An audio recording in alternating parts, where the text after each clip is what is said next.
Welcome back to Sathiya channel. இன்னைக்கு நம்ம பார்க்க போற ரெசிபி பன்னீர் பீஸா. பீஸா செய்யறதுக்கு பீஸா பேஸ் ரெடி பண்ணனும். அதுக்கு நம்ம ஈஸ்ட் ஆட் பண்ணி அதை செய்வோம். ஈஸ்ட் எப்படி ஆக்டிவேட் பண்ணனும்னு பார்க்கலாம். ஈஸ்ட் ஆக்டிவேட் பண்றதுக்கு ஒரு பவுல்ல வெதுவெதுப்பான தண்ணி எடுத்துக்கலாம். நம்ம கை வச்சு பார்த்தா நம்ம கையை அந்த சூடு தாங்கணும். அதுல இப்போ 1 டேபிள் ஸ்பூன் சுகர் ஆட் பண்ணிக்கலாம். 1 tablespoon dry yeast add பண்ணிக்கலாம். இது எல்லா சூப்பர் மார்க்கெட்லேயும் கிடைக்கும். இப்போது இதை நல்லா நம்ம மிக்ஸ் பண்ணிவிட்டு இதை ஒரு 10 மினிட்ஸு நம்ம இதை மூடி வச்சிடலாம். நம்ம கேஸ் ஸ்டவ் பக்கத்தில் வச்சா கூட ஓகே தான். கூலிங்கான பிளேஸில் வைக்கக்கூடாது, கொஞ்சம் ஹாட்டாக இருக்க பிளேஸில் வைங்க. ஈஸ்ட்டு நல்லா ஆக்டிவேட் ஆகிடுச்சு பாருங்கள், நல்லா மேலே வந்துடுச்சு. இப்படி வந்தால் தான் ஈஸ்ட்டு ஆக்டிவேட் ஆகிடுச்சின்னு அர்த்தம். அடுத்து நம்ம பீஸாக்கான டோ ரெடி பண்ணிக்கலாம். இப்போ ஒரு பவுலில் நான் 2 கப்பு மைதா மாவு சேர்க்க போகிறேன். இப்போது இது கூட நம்ம தேவையான உப்பு சேர்த்துக்கலாம். அடுத்து 1 டேபிள் ஸ்பூன் ஆயில் ஆட் பண்ணிக்கலாம். அடுத்து நம்ம ஆக்டிவேட் பண்ணி வச்சுருக்க ஈஸ்ட்டை இது கூட ஆட் பண்ணிக்கலாம். இப்போது இதை நல்லா நம்ம பிசைஞ்சிக்கலாம்.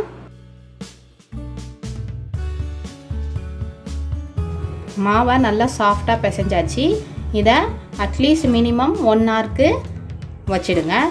இதை இப்போது இந்த மாவு இப்போது டபுள் ஆகி நம்மளுக்கு வரும். அந்த ஈஸ்ட்டு நல்லா ஆக்டிவேட் ஆகி நம்மளுக்கு டபுள் ஆகி மாவு வரும். நான் 1 ஹவர் கழித்து ஓப்பன் பண்ணி காட்டுறேன்.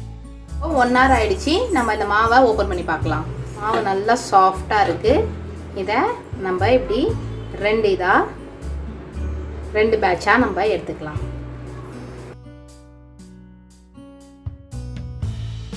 ஒரு பிளேட்டில் இல்லைன்னா உங்ககிட்ட பீஸா டின் இருந்தால் அதை எடுத்துக்கோங்க. 1 டேபிள் ஸ்பூன் ஆயில் ஆட் பண்ணிக்கோங்க. அதை நல்லா கை வச்சோ இல்லைன்னா ப்ரெஷ் வச்சோ நல்லா இந்த ஓரத்துலலாம் கூட நல்லா க்ரீஸ் பண்ணி விட்டுக்கோங்க. நான் இன்றைக்கி 2 பீஸா செய்ய போகிறேன், அதனால் நான் மாவை 2 பேட்சாக பிரிச்சுருக்கேன்.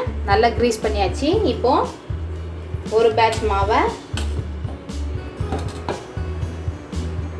இதில் பிளேட்டில் வச்சுட்டு நல்லா கையை வச்சு பிளேட் ஃபுல்லாக ஸ்ப்ரெட் பண்ணி விட்டுக்கோங்க. இப்போது நான் பிளேட் ஃபுல்லாக நல்லா ஸ்ப்ரெட் பண்ணி விட்டுட்டேன். இந்த ஓரத்தில் கொஞ்சம் பல்ஜாக வச்சுக்கோங்க. மாவு ரொம்ப தின்னாக வேண்டாம், சென்டரில் தின்னாக இருக்கட்டும். இந்த ஓரத்தில் கொஞ்சம் பல்ஜாக வச்சுக்கோங்க மாவு. ஒரு ஃபோக் ஸ்பூன் எடுத்து இதில் இதை மாதிரி நம்ம குத்தி விட்டுக்கலாம்.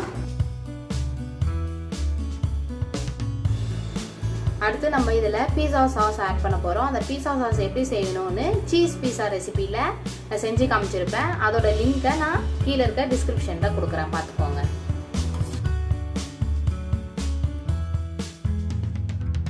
இப்போ இதை நல்லா எல்லா பக்கமும் ஸ்ப்ரெட் பண்ணி விட்டுக்கோங்க.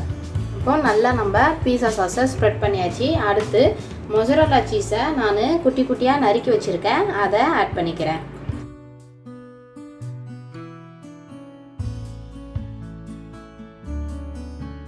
அடுத்து நான் வெங்காயத்தை நீட்டாக நறுக்கி வச்சுருக்கேன், அதை நம்ம இது மேலே இப்படி வச்சுக்கலாம்.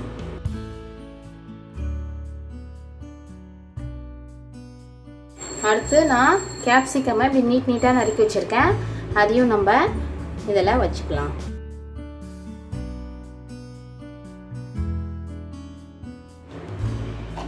இப்போ அடுத்து நான் பன்னீரை இப்படி சின்ன சின்ன க்யூப்ஸாக கட் பண்ணி வச்சுருக்கேன், இதை நம்ம அரேஞ்ச் பண்ணிக்கலாம்.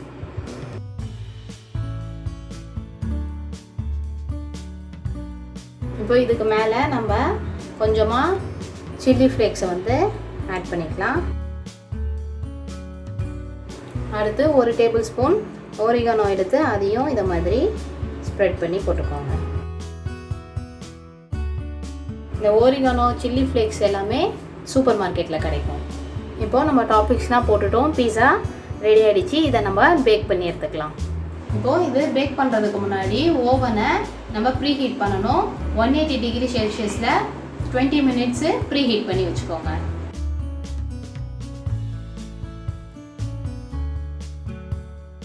180 டிகிரி செல்சியஸ் 30 மினிட்ஸு நம்ம பேக் பண்ணி எடுத்துக்கலாம். இப்போ 30 மினிட்ஸ் ஆகிடுச்சு. பீஸா ரெடி ஆகிடுச்சு. வாங்க வெளியில் எடுக்கலாம். இப்போது பீஸா ரெடி ஆகிடுச்சு. இதை நம்ம கட் பண்ணி சர்வ் பண்ணலாம். இந்த வீடியோ உங்களுக்கு பிடிச்சிருந்ததுன்னா லைக் பண்ணுங்கள், ஷேர் பண்ணுங்கள், கமெண்ட் பண்ணுங்கள். Thank you for watching.